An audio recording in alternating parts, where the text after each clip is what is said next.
Hello. This story comes from Latvian right in the capital, called Riga. The title is Faith Against All Odds. The 95-year-old woman's announcement surprised the Latvian pastor, Armands. The woman, Pauline, told him that she wanted to turn a two-story house into a Seventh-day Adventist church in Latvia's capital, Riga. Then she presented him with pre-World War II ownership papers for the building. The year was 1991, and newly independent Latvia was preparing to restore private property rights. Latvian authorities were looking to return Soviet-seized property to people with ownership documents. Pauline had just such papers. She had been holding onto them since 1972, when the building's original owner, Anna, had made the dying wish that her former house be turned into an Adventist church. Anna trusted that times would change. If she didn't live long enough to reclaim the property and hand it over to the church, then she would find someone who could help. She decided to write a will in which she would leave the property to a younger friend, Pauline.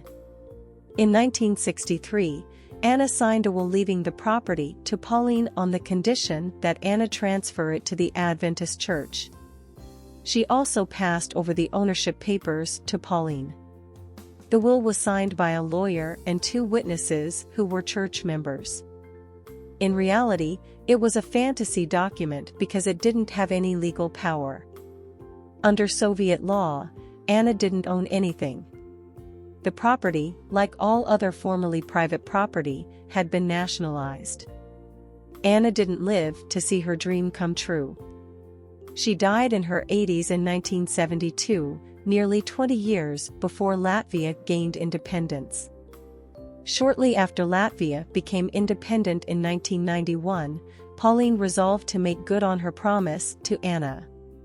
Pauline was already 95, and she presented the will and ownership papers to Pastor Armands. The two witnesses who had signed the will were still alive and praying that Anna's dream would come true. Armands agreed to help, and Pauline signed over a power of attorney to him.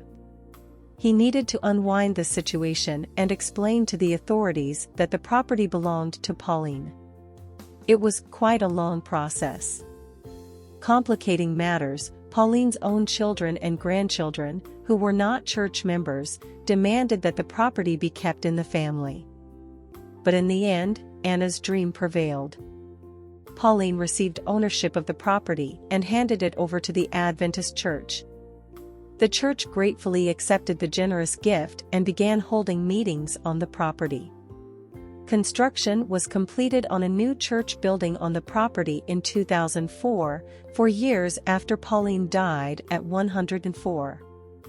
Armands is now 76 years old and retired. He lives in an apartment on Anna's old property. He loves to tell the story about how Anna and Pauline looked at the property with eyes of faith. The faith of these two sisters is amazing, he says. Anna and Pauline had faith in God, and this quarter's 13th Sabbath offering will provide an opportunity to teach other people about faith. Thank you.